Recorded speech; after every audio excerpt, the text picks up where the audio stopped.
অম্বুবাচী ওয়ার্ডটার সাথে আমরা সবাই খুবই পরিচিত, কারণ এই ওয়ার্ডটা আমরা প্রায় শুনে থাকি, মানে মায়েদের কাছে, ঠাকুমাদের কাছ থেকে অনেকবার শুনেছি আমরা ছোট থেকে বড় হওয়ার কালীন। কিন্তু এটার যে অ্যাকচুয়াল ফ্যাক্ট, এটার মানেটা কি, এটা কেন হয়, কেন পালন করা হয়, সেটা নিয়ে আমরা খুব কম লোকই জানি। এবং এইটার কি লিঙ্ক আছে মা কামাখ্যার সাথে বা কামাখ্যা মন্দিরের সাথে, সেটা নিয়ে আজকে এই ভিডিওতে কথা হবে। বেসিক্যালি জুন মাসের লাস্ট উইকে অম্বুবাচী হয় এবং সেই দিক থেকে দেখতে গেলে আজকে 22শে জুন, আজকে থেকে অম্বুবাচী স্টার্ট হয়ে গেছে, 26শে জুন অবধি এটা লাস্ট করবে। তো এই টাইম পিরিয়ডেই অম্বুবাচীটা থাকবে। তো সেই জন্য আমার মনে হচ্ছে যে অম্বুবাচী রিলেটেড আমি ঠিক 1 বছর আগে, মানে আগের বছর অম্বুবাচীতে আমি এটা সম্বন্ধে জেনেছিলাম। তো আমার মনে হয় এবছর অম্বুবাচীতে তোমাদেরকে সেটা জানানোটা খুব ইম্পর্টেন্ট। তো তাই আজকের ভিডিওটা পুরোপুরি অম্বুবাচীর ওপরে বা কামাখ্যা মন্দিরের ওপরে হতে চলেছে। তো তোমরা লেট করো না, লাইক করে দাও, চ্যানেলটা সাবস্ক্রাইব না করা থাকলে সাবস্ক্রাইব করে দাও। তোমাদেরকে আমি ফার্স্টে একটা স্টোরি বলবো এই কামাখ্যা মন্দির নিয়ে।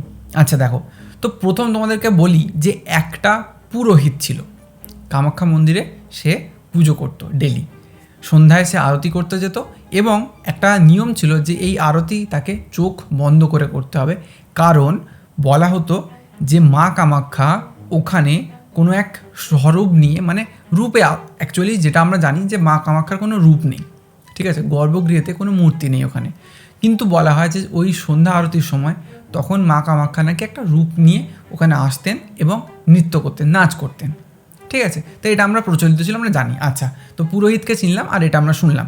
তো এরপরে আসি এক মা মানে একটা বাচ্চার মা। তো বাচ্চার মা কী করেছিল, একদিন হঠাৎ তার বাচ্চা মারা যায়। তো সে মা কামাখ্যার যথেষ্ট বড় একজন ভক্ত ছিল সেই মহিলাটি।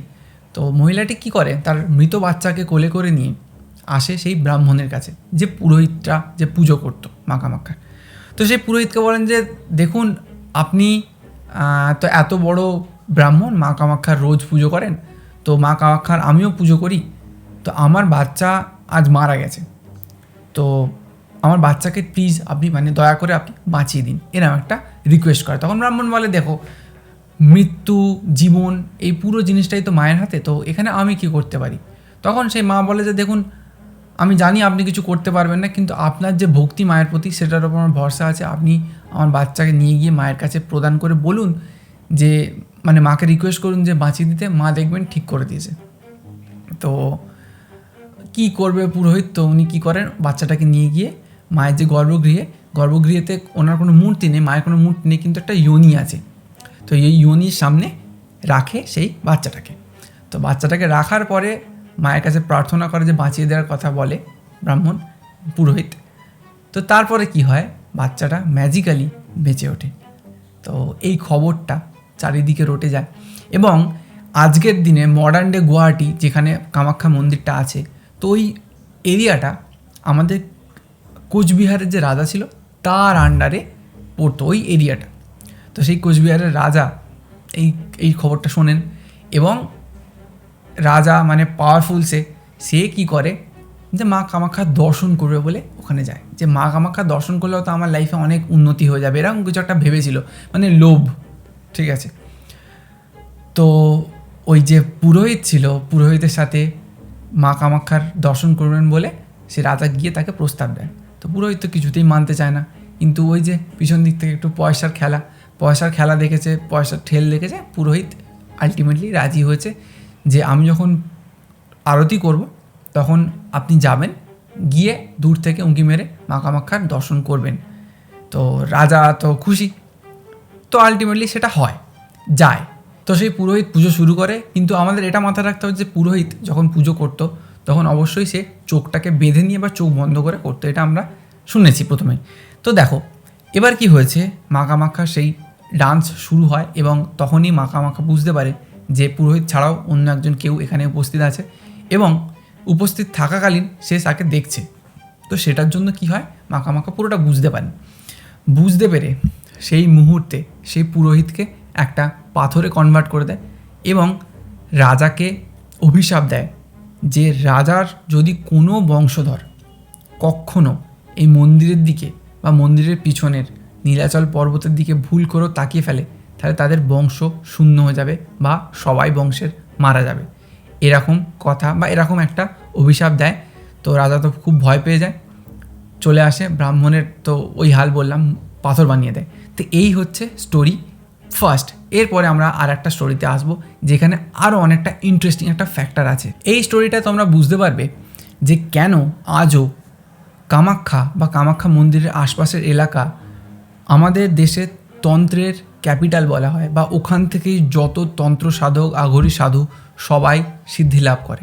এটা কেন হয় বা এটাকে কেন বলা হয় সেটা তোমরা এই স্টোরিটাতে বুঝতে পারবে। দেখো, একটা সময় ছিল অনেক যুগ আগে, যখন নারকাসুর বলে একটা রাক্ষস ওই জায়গাটাকে রাজ করছিল। ঠিক আছে, তো সেই রাক্ষস ছিল মা কামাখ্যার খুব বড় একটা ভক্ত। এবার সেই রাক্ষস আস্তে আস্তে তার ভক্তি থেকে একটা স্টেট অ্যাচিভ করে, অনেক বড় সাধক হয়ে ওঠেছে, মা কামাখ্যার খুব ক্লোজ হয়ে যায়, এবং একটা প্রস্তাব সেই সাধক দেয় যে মা কামাখ্যাকে সে বিয়ে করবে।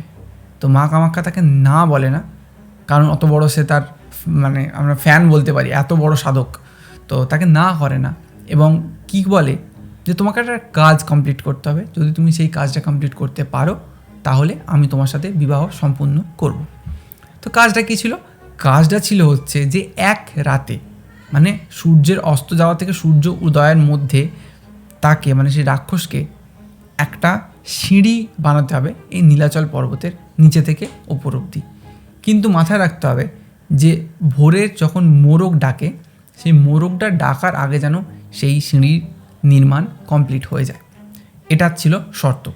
তো দেখো, সে একটা রাক্ষস, তার কাছে প্রচণ্ড বড় একটা সৈন্য ছিল।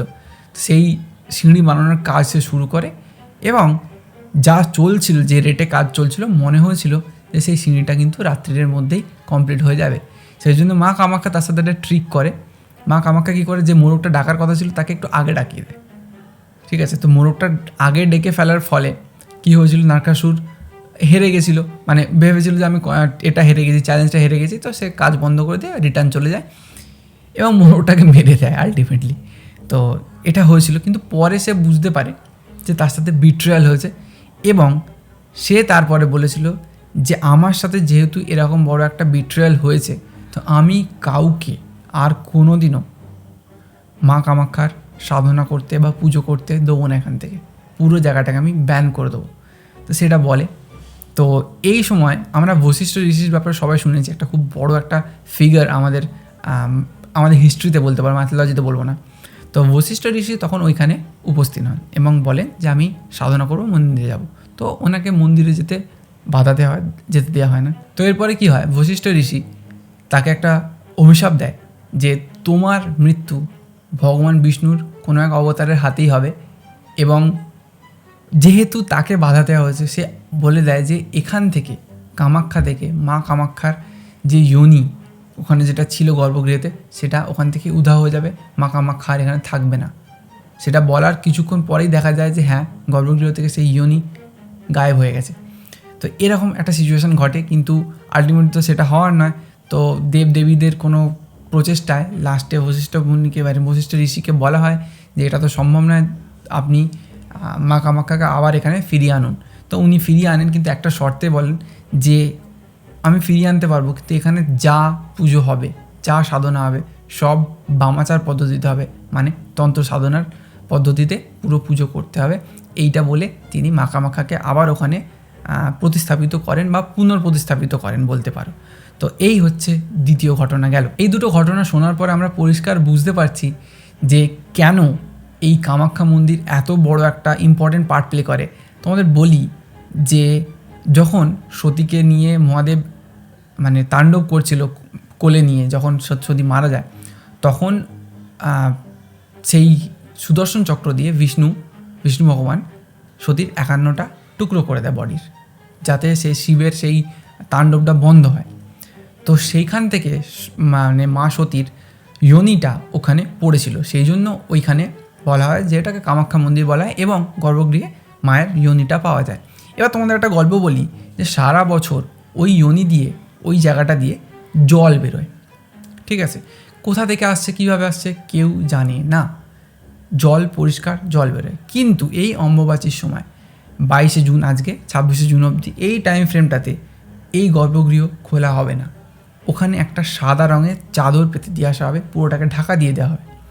26 তারিখে যখন ওই গর্ভগৃহতে আবার প্রবেশ করা হবে তখন দেখা যাবে যে ওই সাদা রঙের চাদরটা আর সাদা নেই, পুরো লাল হয়ে গেছে। কারণ মায়ের বছরে একবার এই অম্বুবাচীর সময় মেনস্ট্রুয়েশন হয়। আর এটা কি করে হয়, কেন হয়, এটা প্রচণ্ড অবাক করা একটা ব্যাপার। এটার কোনো উত্তর কারোর কাছে নেই। এটাই হচ্ছে আমাদের হিস্ট্রি, এটাই হচ্ছে আমাদের কালচারের রিচনেস, প্রুভেন যে তোমরা চোখের সামনে দেখো এটা হচ্ছে। তো এই ভিডিওটা এটাই ছিল। তোমাদের কেমন লাগলো অবশ্যই জানিও। আবারও বলছি, আগেও বলেছি যে ভিডিও ভালো লাগলে লাইক করো আর সাবস্ক্রাইবটা করতে ভুলো না যদি চ্যানেল তোমরা রেগুলার ভিউয়ার হও। পরের ভিডিওতে আবার দেখা হচ্ছে।